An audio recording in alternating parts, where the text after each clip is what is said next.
Well, hello, everyone. Welcome to Created.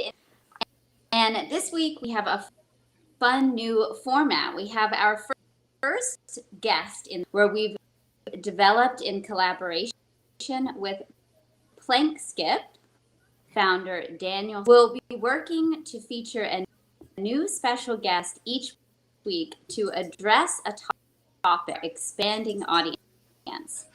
We'll be having a bit of fun with the introduction, inviting to guess the main religious perspective or philosophical guest as to how that framework and their perspective fits into the theme of this show of God, which is to explore the role of religion in society. Of the late Stan Lee, we will be awarding a soon to be coveted to the audience member who comes closest to the truth of our guest. So, and welcome this week's guest, Luis Enrique Rivera Cuyar. It is an amalgamation of art and war struck in the fire with knowledge in media, business, and amazing creations of unconstitutional awakening. And he has a podcast and a personal page in the chat and the show notes. So welcome, Luis. Thank you for. Thank you all for having me. It's an honor. Thank you for this interesting opening. Yeah, life has been interesting, and I love to be here today. Well, speaking of your life, we were hoping that you could start with sharing a nice nutshell of the first 14 years of your life. You guys, I have an automatic that just started. Let me just turn it off. There we go. I'm so sorry. It goes off automatic. Yes, so the first 14 years of your life, the experiences that shaped you and sort of for your worldview now. And I just wanted to remind you that we have this prize going to guess your, main religious perspective. So only drop hint goes, but we love that nutshell of your formative experiences. Well, I would say that growing up in San Juan, Puerto Rico, it was a very interesting 14 years. There's parts of my life that I could say openly were very traumatic, and then parts of my life that were very lovely. I grew up in a Mm. bilingual home with my mom, and yeah, it was something that allowed me to see the world through a female perspective primarily, and allowed me to really understand the value of respect that comes from just understanding that we live in a society that views people differently depending on their upbringing, which is something we don't try to think about, but we have these unconscious biases. And growing up, I realized with time, okay, there's certain differences between me and other people. And slowly, as I grew up, I found more and more differences. So I will say, on that perspective, discovering you're different early on, it's kind of an adventure. And then when you're discovering an adult, you're very, very different, becomes an even greater adventure. But definitely, San Juan allowed me to see what I would say is like movies. Like when you see movies, you think, oh, those things don't happen, but no, everything happens in Puerto Rico. Everything Yeah. happens. It's an interesting Another, environment.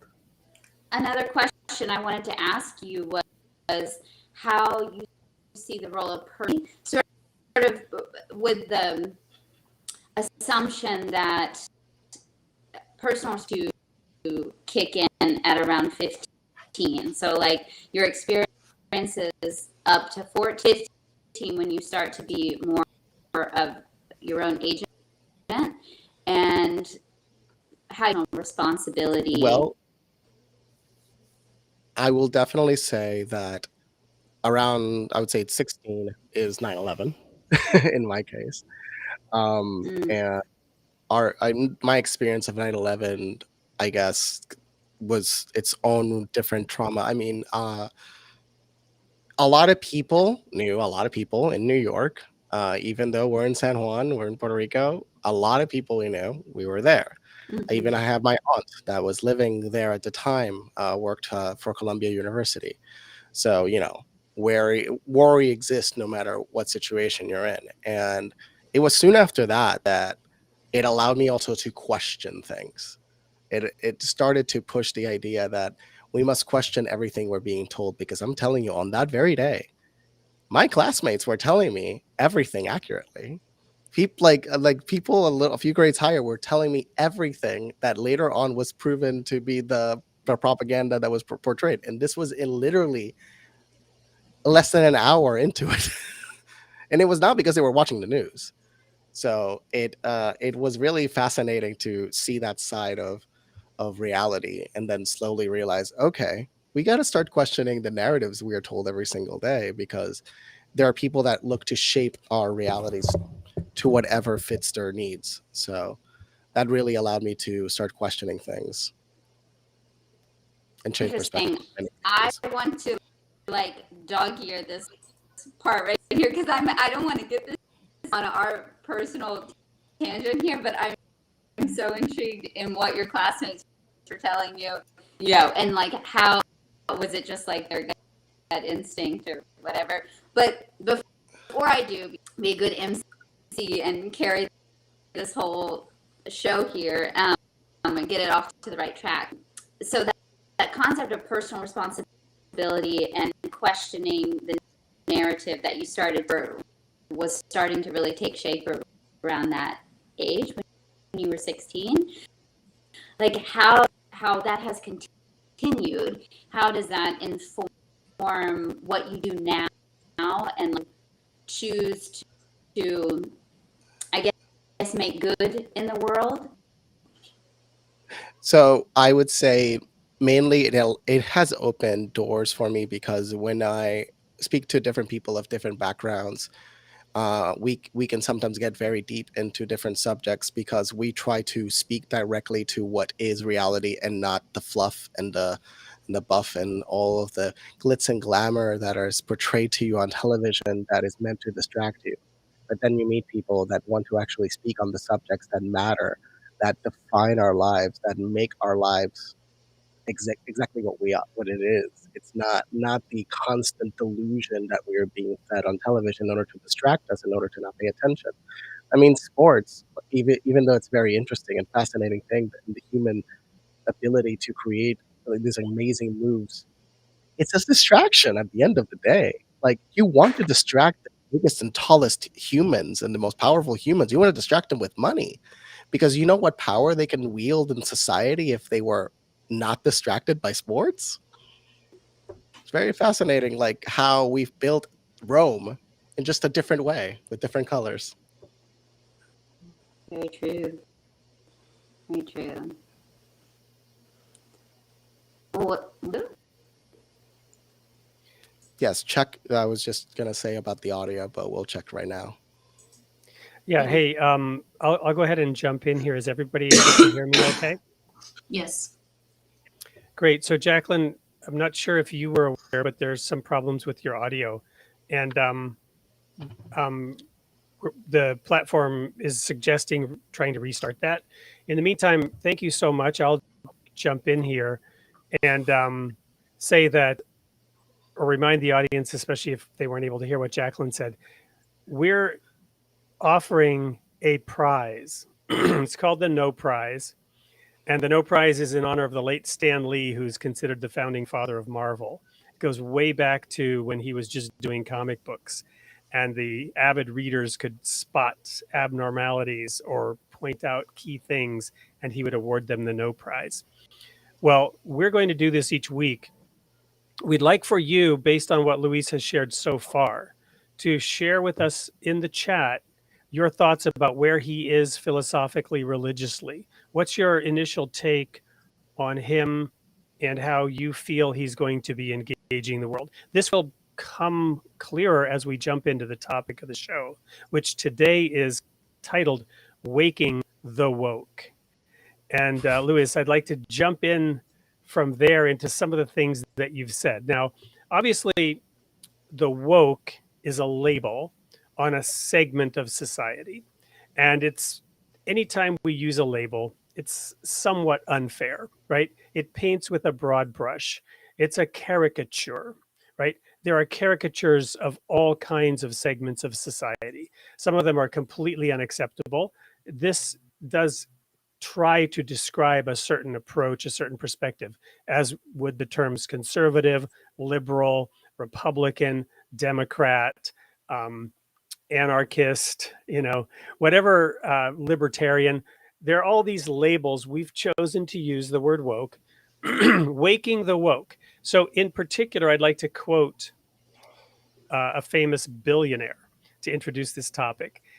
Elon Musk, been in the news a lot lately. The latest Twitter bombshell that just came out is that he's about to release private internal Twitter documents that discuss, and I'm not even going to go there to drop into that particular rabbit hole, but to discuss one particular news story that was suppressed at a key moment in history that many feel had an enormous or significant impact.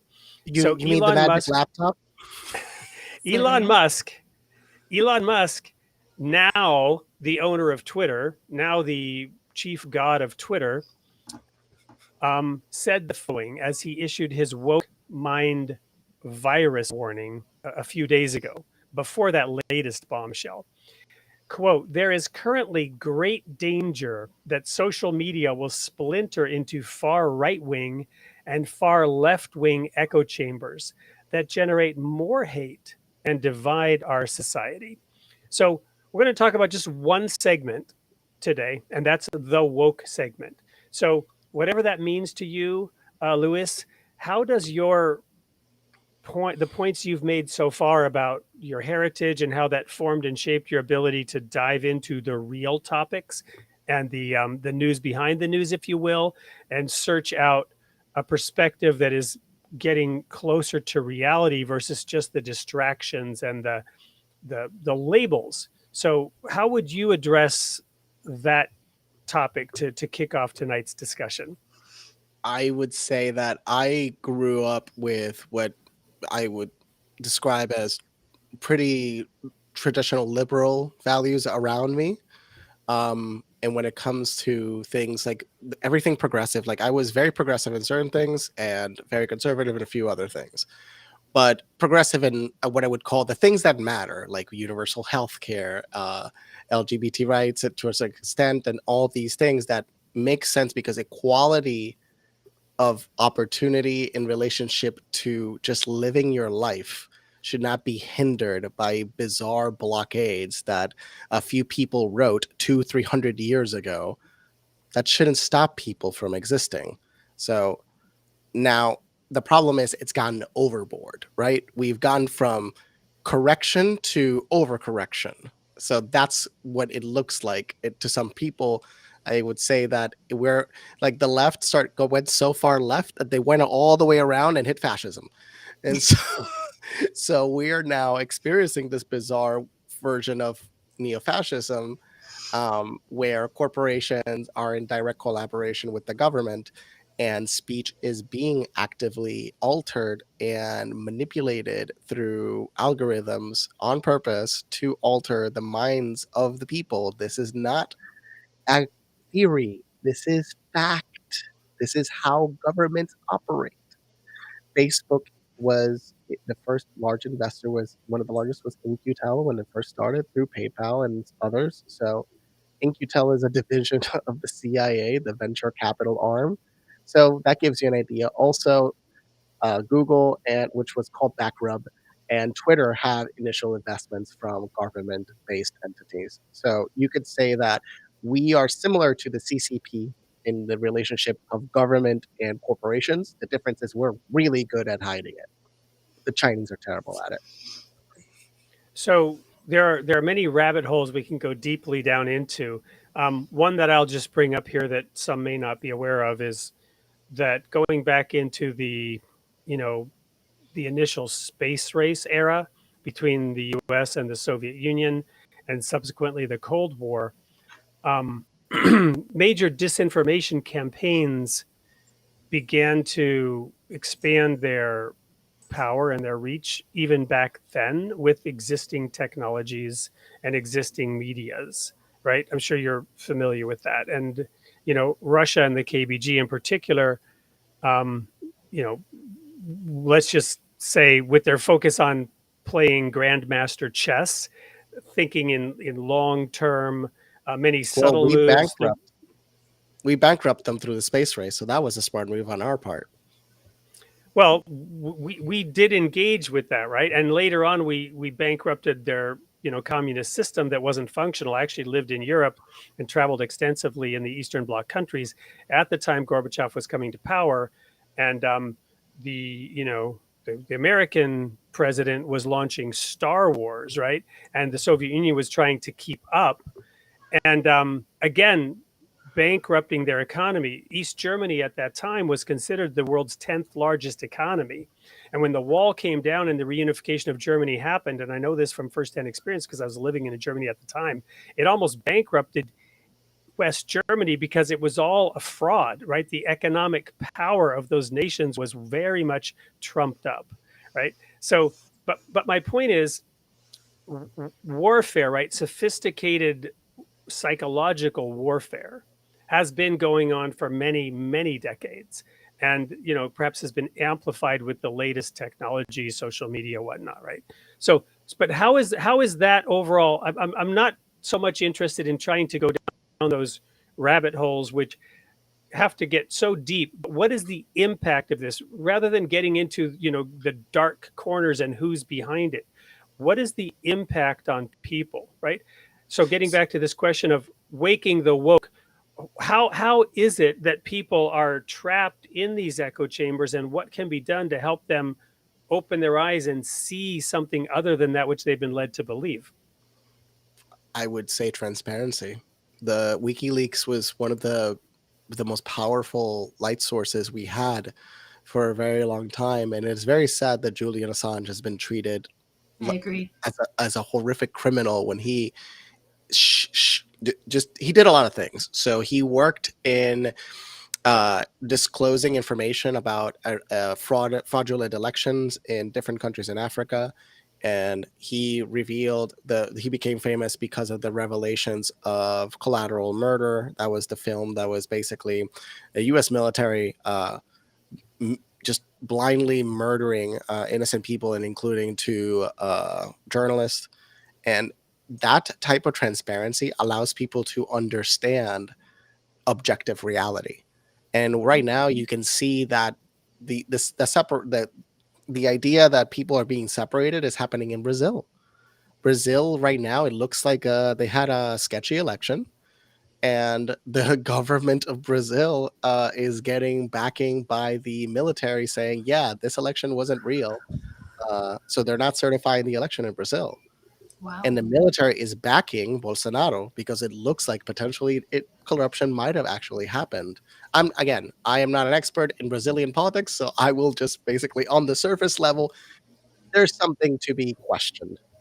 So but that's the point is that separation happens in Brazil as well. Brazil, I would call like America, but with like even less than like there's almost no limits in Brazil.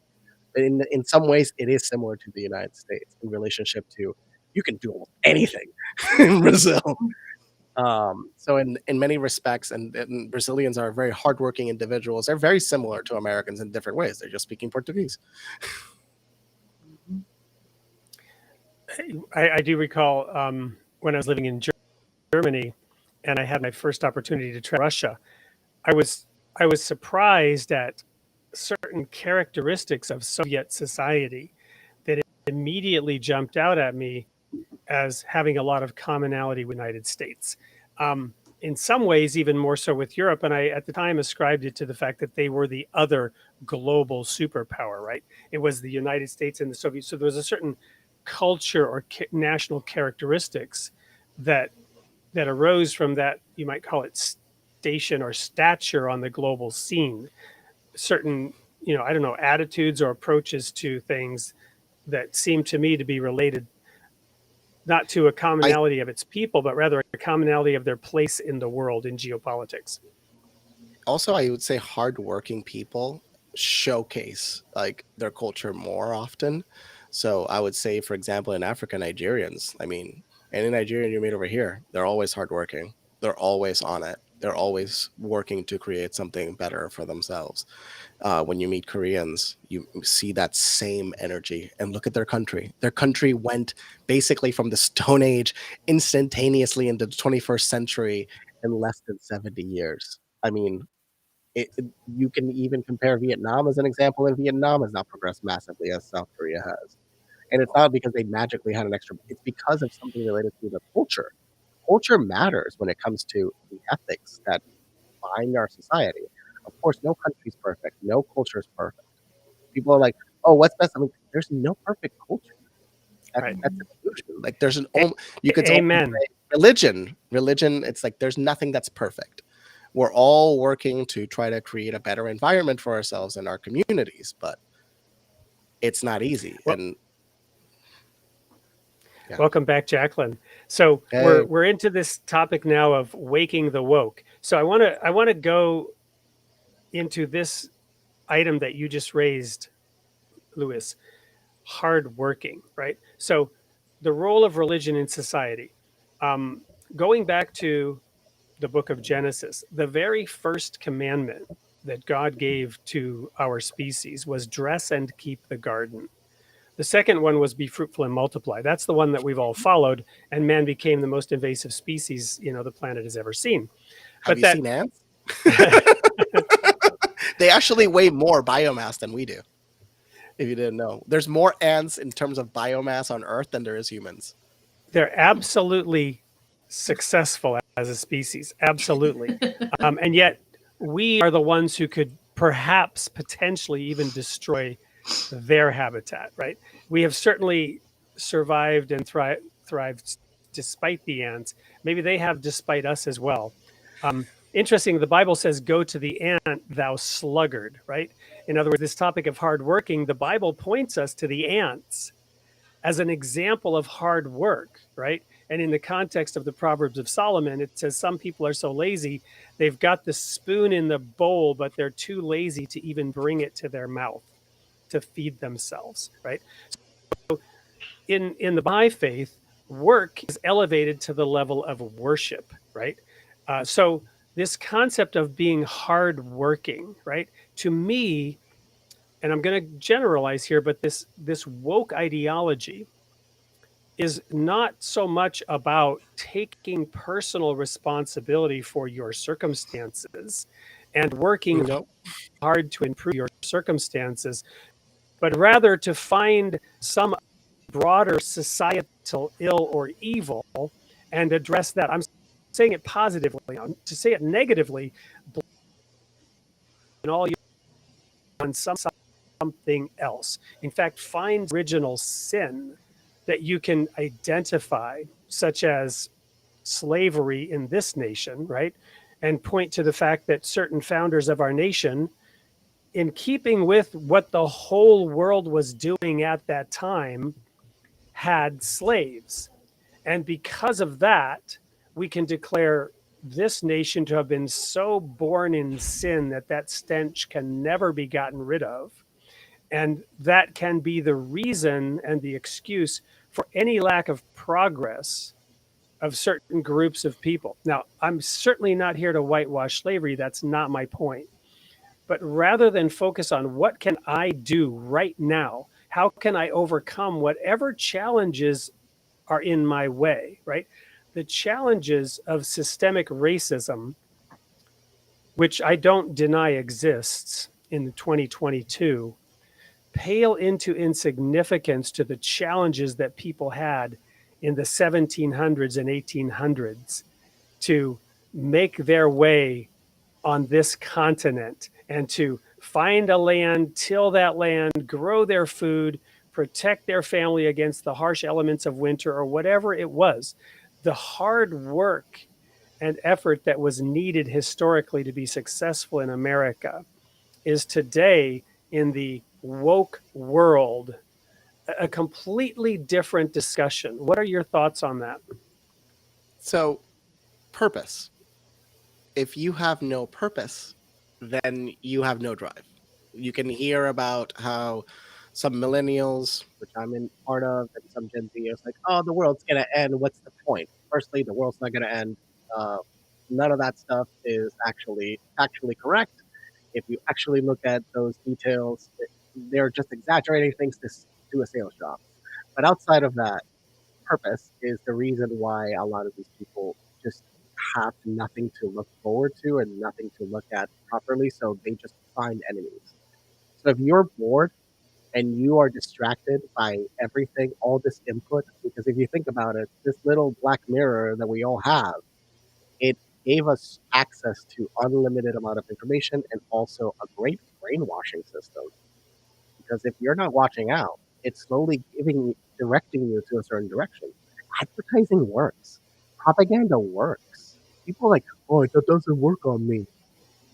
Like, and then there's ways and you can trick them into it. I mean, I'll say that's very evil to do, but you can actually trick a friend if you work your things right to incentivize them to do something without ever telling them to do it. And you by hinting subconsciously, and that's how advertising actually works. So it's purpose, Yeah. and because our automated systems have gotten, and automation is going to only get worse. That then makes it so a lot of people, especially in small towns, they don't know what the heck they're going to do. They just see their families around them. They see that this devastation, and that's part of the reason the drug epidemic is so insane. Globally, the drug epidemic is skyrocketed. Opiate use is never been higher than it is today. And there's a lot of factors involved. You can even say this is the opium wars against the world, China against the world, throwing fentanyl against the planet, as they were thrown in the 1800s that devastated the country. Well, speaking of resource that is coming from China, TikTok. Jill, I'd like to invite you into this conversation because I know you and your family traveled back to Wisconsin, which is where we met. Jill and her family are down in Florida right now after having moved from Wisconsin. But you were back with us this summer for a camp in which we took our children out of that world, took away their phones, and we've of course had many discussions about our daughters on TikTok and our sons on Roblox and the game. So I'd like to invite you to comment on this as a mother who's been very focused on making sure that despite living in this modern world and having to raise a family that is not, isolated in some mountain wearing tinfoil hats.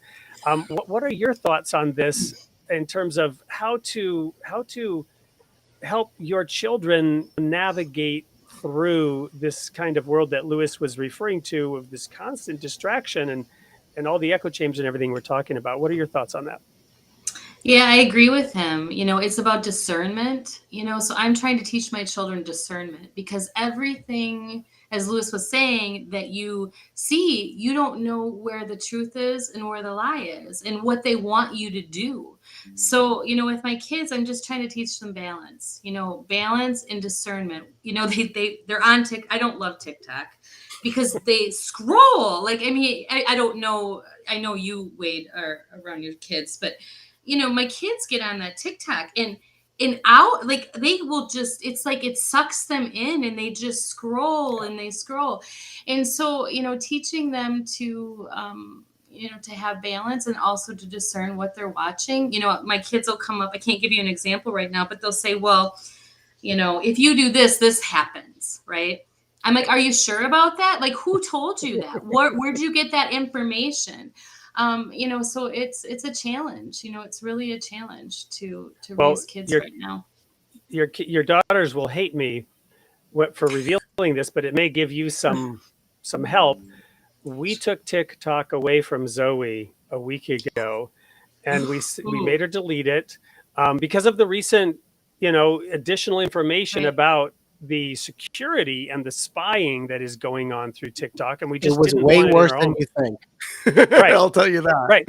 Right, but we're also, because we are about to travel to Israel, and so we're going on a pilgrimage, and so we just said, you know what, you're gonna maybe get it back, when we get back, end of January. But we want to do this experiment. We want to prepare ourselves spiritually. We're all doing certain things to sort of cleanse and purify our lives to a degree before we go on this spiritual pilgrimage to Israel. Um, and so, because the kids are always, well, everybody else is doing it. Well, Zoe doesn't have TikTok anymore, just so you know. Good At for least for a while. you. That's impressive. That's really, how many days has it been? It's been like 10 days, and the first 2 or Wow. 3 were kind of hard, and then she kept coming up with some really good logic and reasons. I mean, I remember when they wanted to try coffee, and we said, well, you go study it and write a paper and convince me that it's okay for kids to have coffee. Good for you. She was only like 11, right? And she did, and she and her friend went, and they came up with a little report, and we agreed that it would be okay for them to try coffee in small doses, because they showed that the jury is still out on whether coffee is hurtful or helpful, even to kids at a certain age. So we let them have a little coffee. So that's, she can go and do her own research on TikTok and try to convince me that it's not spyware. But Right. but you know that the Chinese have their own version of TikTok for their children, right? Though the version of TikTok that's for the West is not available for Chinese kids. The version of TikTok in China has like educational videos and science experiments, and all the other way crap different. is not on it. Way different. Yeah, I read that about them too. Very, very different.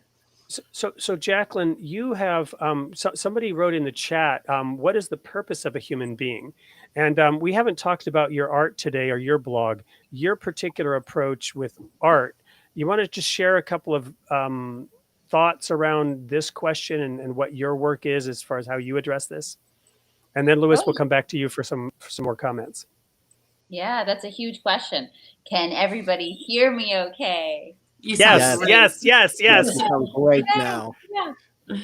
So that's a great way to intro that question, Wade. So my work is spiritual realism. So it's a blend of realistic imagery with abstract expressionist elements that represent the unseen forces of our lives.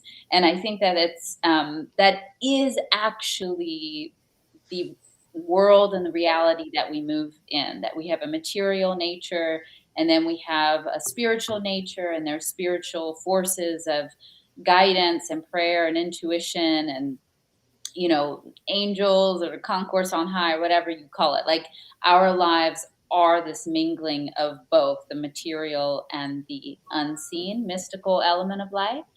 And so the art is just a playful way to show them both overlapping. But it's also a play on words that, two things: that our true nature, it's spiritual realism, so our true nature is spiritual, and then also to be real about that path that we walk, that the spiritual path in this life is usually very rocky, and we like bump into each other and we get stub toes and all of that stuff. So it's like multi layers there. But ultimately, to be a human, the purpose of a human life is, I think, to develop some awareness of that spiritual element of who we are. And I think children actually are pretty innately connected to that realm, but we kind of lose it as we grow up. But then the purpose is to reconnect with that deeply, and to honor that purpose, to honor the fact that our lives are not just the material, mundane cares of our lives, but rather that we're here for this larger purpose, which is the development of our souls, that unseen spiritual part. And it's not just a personal thing, it's also like what we do in this life to engage with others and try to make the world a better place. Thank you. One of the key messages of this show is that, created in the image of God, the role of religion in society. I'm going to spend 1 or 2 minutes unpacking this, and then Louis, I want to come back to you on the subject of art and what Jacqueline just said. My personal view, which the wrapper around this show, is we are created in the image of God. The book of Genesis says that he created us in his image, male and female created he them. And then you have this serpent who is the antagonist or the negative protagonist of that story, who comes in and says, look, God gave you 2 trees. Excuse me. He says, hey, you're in this great garden, right? You can eat anything here, right?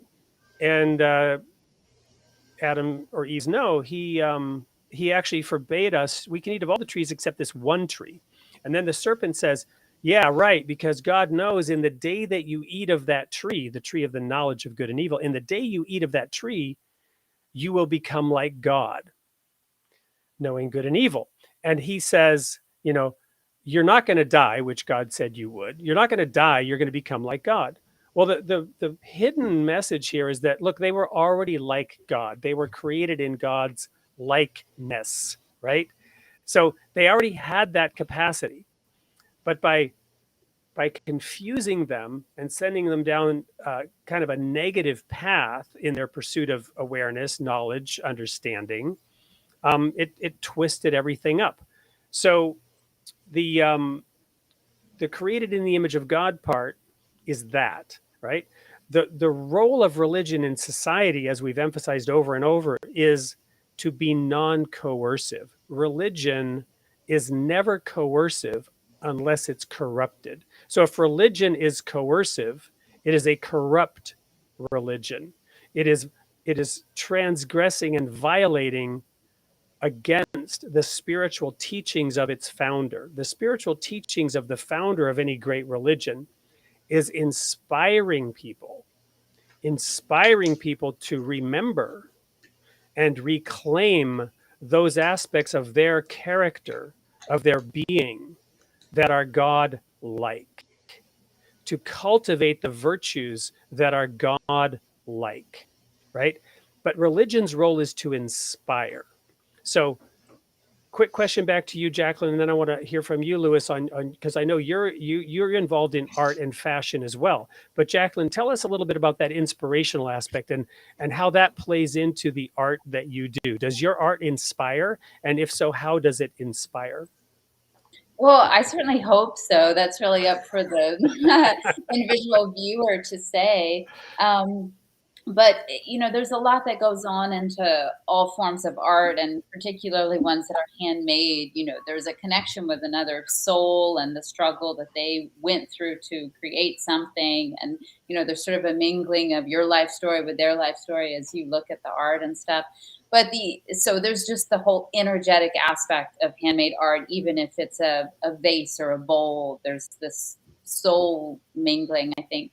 But with visual art in particular, and with mine, I hope that it does give people a sense of like a deep breath and a remembrance of those unseen forces in their life, and that it helps people remember that we're all in the middle of our own story, and everything that's unfinished in our lives and all of our questions and our past and our future, that we're in this unknown moment right now, like that's not finished. And I think that is a good remembrance to give us peace, to know that we're part of a bigger story. And that it's not all, we don't have all the answers yet. And we're living something beautiful, hopefully, is what it helps people remember. Awesome. Thank you. What's your thoughts on that? and your own work in the area of fashion and art, unless understood, you have so many different and varied interests. Yes, I've worked as a photographer, I worked as a cinematographer, and I've looked at many fields, also working in commerce, and real estate. So yes, I'm in several fields. And I'll say with art, and I'd like to see this art now more than ever. Me too. It sounds wonderful. The other day I got this lesson about through time we the concept of trauma transferring through time. So your story sometimes ends abruptly, but to an extent, that energy trans like goes through time, and the people that come after you can have part of you in that energy that you are representing. So sometimes you could be expressing your art, and there could be a part of your great grandfather or grandmother in you being expressed through that expression, and that then can also connect to somebody on the other side of the planet that had the exact same emotion and same experience to an extent. And because if the more you speak to everybody around the world, you will notice collectively we are way more like alike than we are different. It doesn't matter that somebody grew up with a completely different television like landscape, cultural landscape, like everything. Even if they grew up with a completely different landscape, because I've been meeting people from all over the world, and I can tell you, how can we get along so perfectly? Even like, yes, we are speaking English, but we didn't watch anything that was identical when we were growing up. So when it comes to speaking to each other, I was talking again before, what connects us on an international level is reality, and culture, and the pop culture is just the fluff. So it's trying Amen. to So ask the question. I could not have paid you enough to tee up better my next word from our sponsor, right? So this program is supported by a number of people, one of which is Something or Other Publishing. And this is the latest bestseller, the latest international. Actually, let me see if I can flip the mirror on this so that you can actually read. There we go. Women Right Now, right? We've been working on this book for 2.5 years. Women Right Now is a collection of stories. It says at the top, a collection of intimate stories by women who have experienced trauma. It's curated by Edna White out of New York. And Edna is an African-American woman who runs workshops for writers and also helps women in trauma. We've been working on this for 2.5 years. It's come out. It's a #1 rated hot new release, bestseller across multiple categories on Amazon. It is a collection of stories of women from around the world who are telling their stories. And this is exactly what you talked about, the commonality of these stories. And even those stories that are radically different, right? The trauma is very different, yet the experience and the reaction and how that woman processed it and the lessons that were taken away from it and the challenges of, moving forward, overcoming it. We wanted to give the opportunity to women whose voices would normally not be heard and allow them to tell their short stories and reach an international audience. So Women Right Now, Volume 1, this is a series that will be continuing. You can get this right now on Amazon. And I'd also like to announce Plank Sip, which is another one of our co-sponsors who is helping us with this show, especially the new format. We're about to launch another anthology series with Plank Sip as well, of stories and perspectives from people around the world. So I had to throw that word from our sponsor out there. You can go get that book on Amazon by Kindle or print, and or you can reach out to us and we can send you a copy. So well said, Luis, in terms of connecting one-on-one, the noise to what's called signal to noise ratio that is put out around us that keeps us from connecting with the heart and soul of another human being, right? That phone, it's so funny you held that up, but you see these images of people who 50 years ago they would have been talking to each other in any given situation. They're all glued to their phone and isolated even while they're sitting next to each other, which again is, Jill, why we took the phones away from the kids that came to the camp. And I remember some of the discussions with them on the first night. And and the I remember sneaky stuff, the sneaking in and like the trying to figure out a way to get around it. Well, but even more interesting, right? We had a couple of, so we had a whole bunch of people helping us pull this off. Some of them were teachers in the public school system, and their input into this is you can't take the kids' phones away. You can't do that. Which is I disagree do you mean with you can't do completely. Yeah, I disagree. You I No, think they my won't stuff. do can. that. They won't want that. The system doesn't want that. You The know, system Yeah. it's wants you to Oh be at complete and home. wow. total. It's complete and total capitulation, right? Who is the adult in the room here? It's crazy. It's It, crazy. it's I it's mean, not the American school system. right. I agree. We take breaks all the time. Our kids take breaks off all electronics. We don't watch TV much. I mean, we do watch movies and things like that, but it's good to have that break for your brain. I mean, it's good for adults. I mean, I go to restaurants all the time and I see, husbands and wives sitting next to each other on their phones, not communicating. It's Yep. so interesting. It's so interesting. We have a hard and fast rule: no phones at any meal, no Yeah, I agree. devices at any meal. And That you that's even have to really set a up valid such a rule. rule. You've Right. seen the Sorry, go ahead, stack Louis. rule. You've seen the stack rule. So if you have a No. lot of people, you can have a game where basically the first one that grabs the phone pays for everything. Ooh, I like it. But if you I have would like win. 12, 14 people, you are screwed if you grab that phone. So then you Yeah. put all the phones on a stack so everybody can watch them. I mean, honestly, you should just turn it off. Right. And yeah, I've seen that game played before, and in small groups, it's actually not a bad idea because the point is to be present. I remember hearing about this engineer that works for Red, which is a camera company, and he designs the technology itself. And he says, there's almost no technology in my house. Like there's no screens. There, like the bare bones, simplest stuff. There is no Wi-Fi. There is nothing electronic isn't absolutely necessary. Nothing electronic was present. And Wow. this is a person that creates chips, like that works in designing of microchips.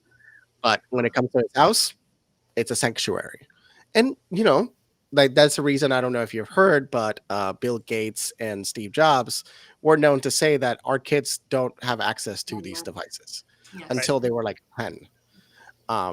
And while it's a very complicated thing to say what's the impact, there is potentially an impact, because if there's no oversight, then yes, there could be a lot of dangers. I mean, the amount of child content on TikTok is disturbing. Yes. And when you mentioned Twitter, I wanted to mention Elon Musk in less than a month has started to purge all of the child content on the platform. Right. He's done a great job. Something Yep. that nobody was doing. And isn't that 7,000 employees. Isn't that 7,000 crazy? I mean, it's crazy to me that like that should be a priority, right? Well, And he said priority number one before all the Yeah. other stuff. We first have to get rid of this, and this is the Yes. thing: one of the largest reservoirs of that content is Facebook and Google. Wow. And you don't see them doing it. I can share later a good mini doc on just Google Photos. Be careful of your settings on Google. Your child's pictures could be used by other people. And then Check your Photoshop, settings when right? it comes. Photoshop No, their Photos. faces and No. The Photos app on Okay. your Google device that's connected to your Google account, if it's backing up all your images and it's connected to your Google account, there could be people potentially looking at your albums. Yeah, I've heard that before. I don't have anything on Google, thank goodness, but I have heard that before. Any cloud services, they have a system where if you, let's say, upload content that is of the bad kind, they're supposed to have a comparison system and then determine, oh, that's bad content, and delete it. We've had this technology for a couple of years now, yet you barely see any real action against it. And then you have to ask yourself, so who are the Why? people that are allowing these types of systems to continue? And I mean, it's the people that are pushing things like minor attracted person. Right.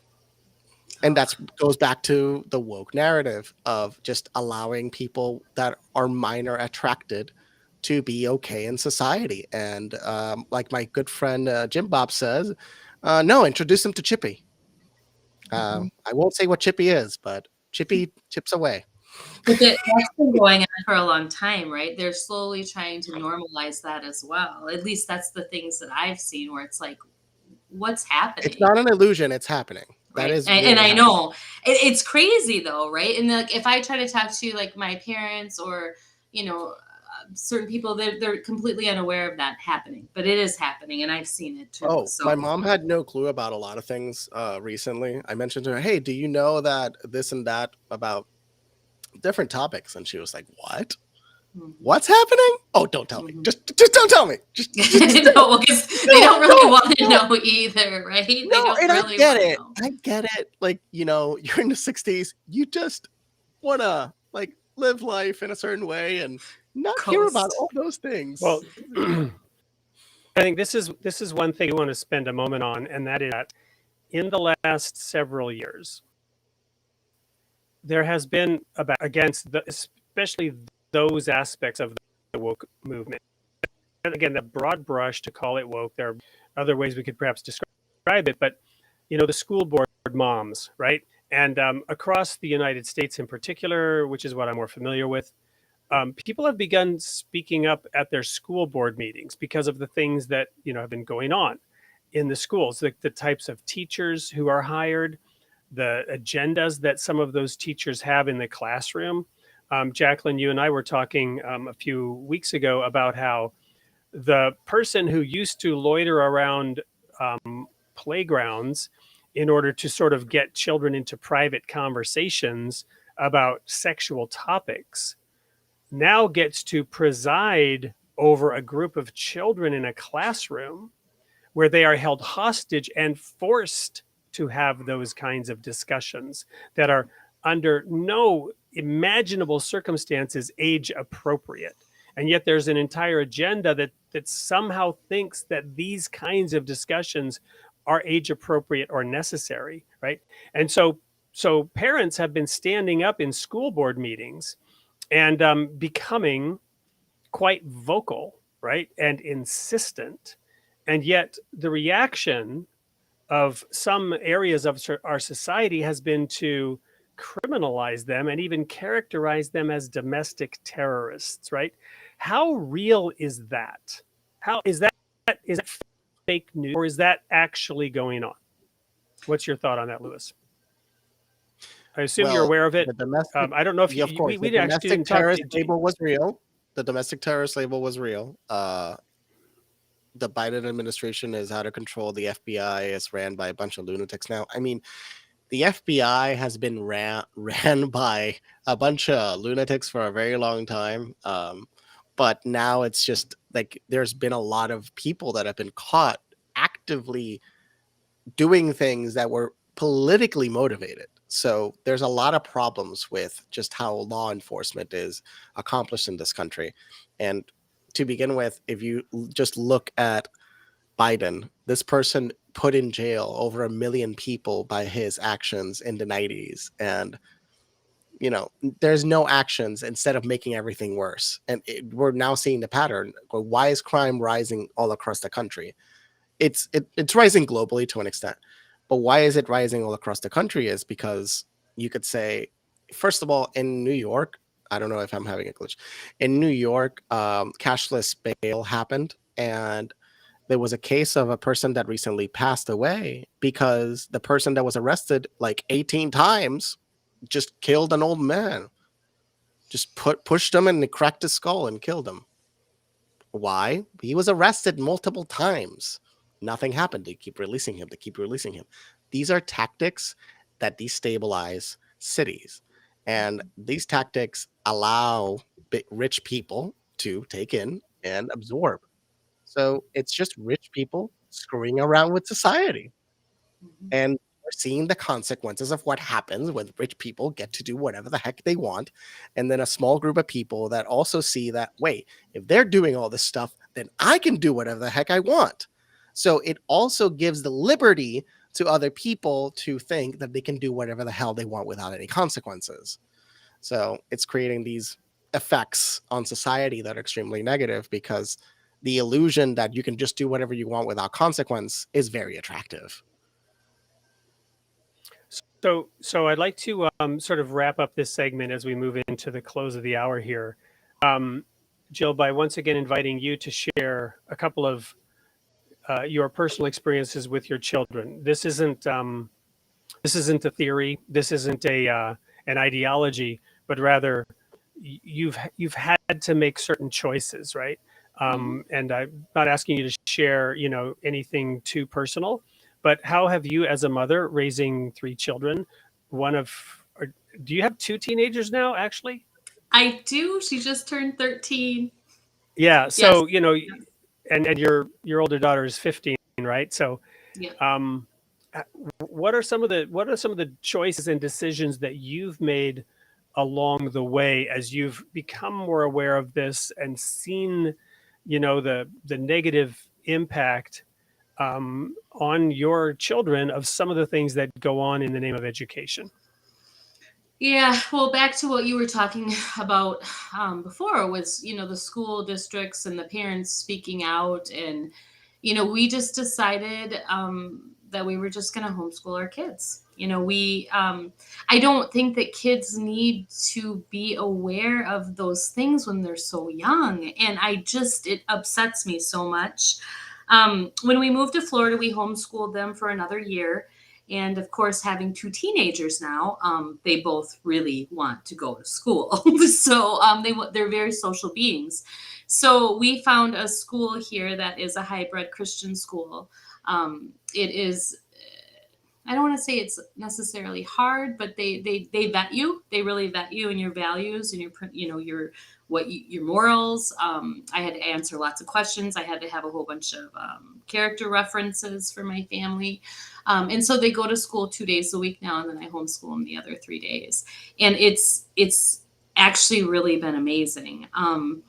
But as far as the public school district or going to a public school, that's not going to happen anytime in their future. Like, this is my plan, and I have no problem pulling them out of school tomorrow and homeschooling them all over again.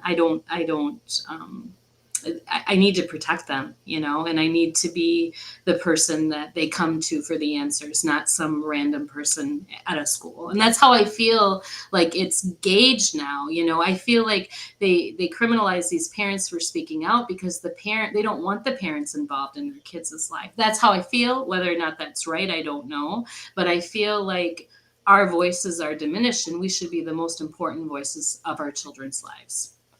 You can show Well, this pornography area, to children. That's the new narrative. I right? mean, there was a Right. case in court, Exactly. and they were showcasing the book. They're like, "Don't show that." I'm like, "This is what the book." They were just reading the book, and they were not allowed to read the book, and they In were the not allowed to meeting. show the book in the meeting. And they're like, "But this is Right. exactly what you're showing to my kid. This is Yes. exactly what you're giving them access to." Yeah. And over sexualizing children at a very early age has no purpose. Because No. to begin with, morality starts at 7, 8 years old is when you start conceptualizing the concept of morality to a child. Of course, that varies. And then sexuality itself, it comes around the time of purity. There's no need to just push their minds into different directions. Just allow them to Right. exist and be who Yes. they want to be. Well, it's interesting because my kids, now that they're in school, what I've seen, it's so interesting. Elena's going to be 16, and, she has there's boys that she'll be like, oh, they're cute, but she's not boy crazy by any stretch of the imagination. But everybody that she's surrounded, even in this beautiful school, it's just so weird. To me, like, these kids, that's some of the things they post. My kids share a lot of things with me that I'm thankful that they share with me. But these kids are very sexualized, and they're in this environment that I feel is safer, but it's happening. It's happening, and I see it. Yeah, we lived in Madison, Wisconsin, and we moved out of Madison to change our school. And while we were doing that, the Madison School District was arguing at the Supreme Court of Wisconsin level to preserve safe spaces. Safe spaces, by their definition, were spaces in which they could work independently with the children to help them transition their gender without informing the parents. That was called a safe space. Now, thankfully, they failed, at least at one stage at the Supreme Court level, to secure these safe spaces. But a safe space under that definition was one in which the parents were not allowed, so that the school could help affirm the child's gender that the child supposedly was identifying with. And of course, we have all kinds of things going on in the medical field, which are largely driven by profit motives and who knows what else. But at a minimum, it's simply a profit motive, where this is an almost unimaginable source of revenue to help children, right, undergo procedures that will cause them health problems for the rest of their life, both physical, mental, emotional, and in my opinion, spiritual, for their life, right? At an age where it's far, far, far too young for them to be making such decisions, right? And certainly the parents should have, a say in whatever is happening to their children, right? So, um, under the banner of woke, right? This is but one of the new ideas, right, that have permeated society, right? Um, But it's actually in also future, very old, because if you look at this the very Roman true, times, very, very true, that at the end right? of the Roman Empire, sexuality was extremely open. But Absolutely. I'll There's say also, when it there's comes also. Go ahead. no, no. So when it comes to children, I'll simply say that this whole idea, 7 million per child that transitions. 70% of children that have been transitioned recently have autism, or at least on the spectrum. They are eugenics 3.0. They are just taking them out of the pool because transitioning them causes a few side effects, permanent problems with your bones, infertility, sexual drive possibly destroyed for life. Your relationships will be a mess, and that's the reality of the situation. Is you have to allow the child to grow up, because the majority of the cases where these children have these feelings, 90% of the time they grow out of them. So if we have to look at those data points and see that Sweden stopped doing it, the UK started to stop doing it, we just have to follow, because the Swedish started it and now they are like realizing, okay, the data actually shows this is very harmful for children. Now, therapy is speaking about it. Yes, do that. Understand that, be comfortable with your body. That's the most important thing. Just be comfortable with your body. You're And not love born in your the wrong love. body. Mhm. Yeah. So we're out of time. Covered a lot of ground today. In future episodes, we'll dig deeper into this and other topics. We'll move on from just the woke side of things and explore other aspects of how we can look deeper into the underlying reality and come to a greater understanding of where we should move forward as a species. Once again, to summarize the overarching point of this show, created in the image of God, the role of religion in society. One of the key questions here that we've poked at, but we haven't addressed directly, is the role of the individual, the role of our community, and the role of our institutions, right? So as we move through some of in our discussion points today, that people have looked in the institutions, because the institutions have not been trustworthy, right? But the institutions are built by us, right? We do establish the forms of government in the modern era that we have chosen. Now that's debatable, right, as to what kind of choice we really have.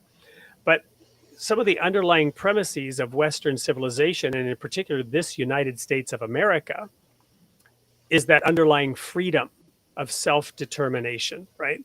So how did we get here, right? How did we get to this point of challenge and mess, these inflection points, where some of the most basic common sense principles are being so grievously violated? It is our position, our bias, if you will, that it comes from moving away from the revealed word of God and not reading the greatest revelation that God has given us properly, namely the creation itself. We, as we explore science, are only beginning to put together the alphabet that is needed to read and interpret this great creation, which we are a part of, right? That that a union of religion and scientific study and scientific inquiry is the stage where we are at as a species. And we'll continue to explore that intersection, perhaps with a little more focus and clarity going forward. But Luis, I want to thank you for joining us here tonight. We want to have you back on the show to dig into some of these topics in the future. As we wrap up here, are there any places you would like to point people to know more about you, to learn more about what you're involved in? We really didn't spend much time still waiting for those guesses to come in as to where you're at philosophically, where you're at religiously. Those may have to be saved for a future appearance on the show, because I didn't really see many. Saw a lot of good comments, but no one really trying to nail you down or pin you down on that. And perhaps you're a difficult person to put a label on.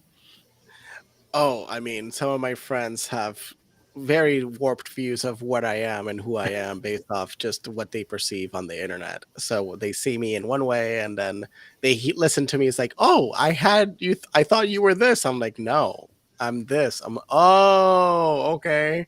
It's just reality is what you built yourself it to be at the end of the day. That's really what it is. It's what you decided reality was. And that's the problem we sometimes can have, is that we can coexist in this planet, but we can see the world through completely different lenses, and that then distorts our ideas and then creates this tribalism. And that tribalism can become very toxic with time, and that's what certain people use to exploit for power, because it's the easiest way to attain power is to push one group against the other and absorb resources from one group as a rebellion towards another. And you can find me in luisenriquerivera.com, and I work with a bunch of amazing human beings at Unconstitutional Awakening, where we speak about similar topics to this. To have some of you guys there as well, if you like to have a chat, and yeah, to just discover what we can see. Awesome. So I want to just address one final comment here. I've asked our show host to share this. One of the commenters has said self-determination on Tran, right? So I want to comment on that real briefly and invite this person back again. Nothing we've said here is intended to take away your self-determination, right? What we've been speaking to is the coercive effort to conform the rest of society to your views. Now, in fairness, as I've stated earlier, religion has often become coercive. And as I've stated, it's my view that whenever that happens, corruption of religion.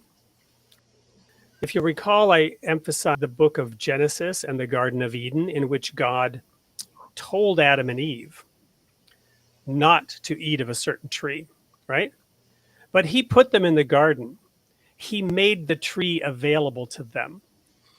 And I'm just speaking as if the story were real, right? You can believe whatever you want about the story, myth, whatever, but taking the story at face value, he created the garden. He put them in the garden.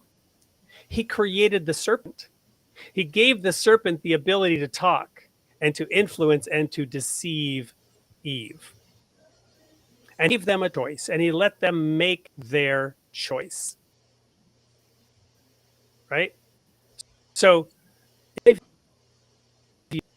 you, again, not coercive, rules were set, was given, a pep talk was given.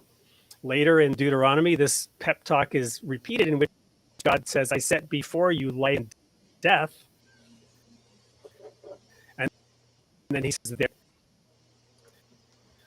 But it gives you freedom of choice. And even God gives us freedom of choice. I've written a trilogy. My third book gets into my own particular view from a physics perspective, how that works, how it is that an omniscient being who created time and space and therefore should know everything within it, has actually created the ability for you to nonetheless make individual free choice. This ancient theological debate about self-determination and whether it's fate, we can get into that sometime. But I mean this in the most positive way possible. We are not saying anything about anyone's inability to be self-determining, right? But society as a whole does have to come up with certain rules and laws, such as if you want to identify as a mass murderer, society may in fact have something against that. But on the issue of trans, we are not saying you don't have the right to determine your own self, right? But we're saying that society has the right to put limits on how we force and coerce those, such as children, Children don't to have the make similar physical, the decisions. mental capacity to do it. You're not an adult technically until you're 25, and the actual risk these children pose to themselves is not told to them. So it's really about, you can do what you have the choice when you're an adult. That's it. That's really Absolutely. what people are asking about. They're not saying And this is trans people also, don't exist. Trans people exist.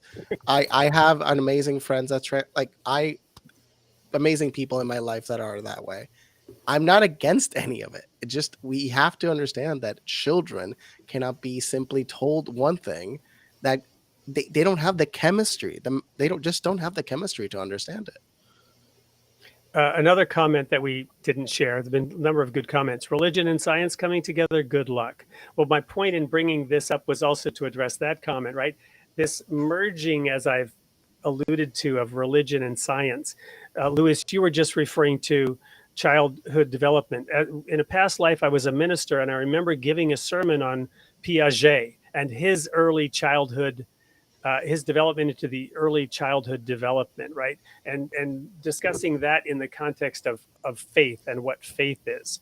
So exactly, science is showing that your brain development does not reach its maturity until about age 25. There are different stages before that, but certain 15 being another one as a general rule, right?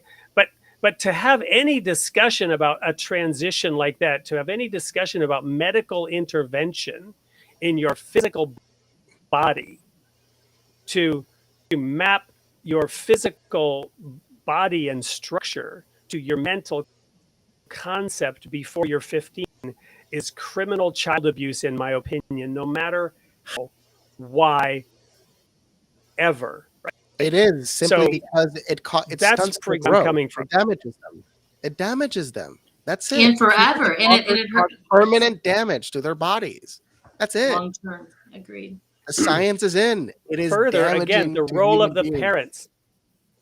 The role of the parents. Social sciences for decades have been almost targeting the destruction of the nuclear family, and thus, exposing children to violence and to and I mean psychological violence, right? Exposing children to criminal. I went to school in Sweden as a kid, and in Sweden, all advertising that was directed at children was banned, right? All of it.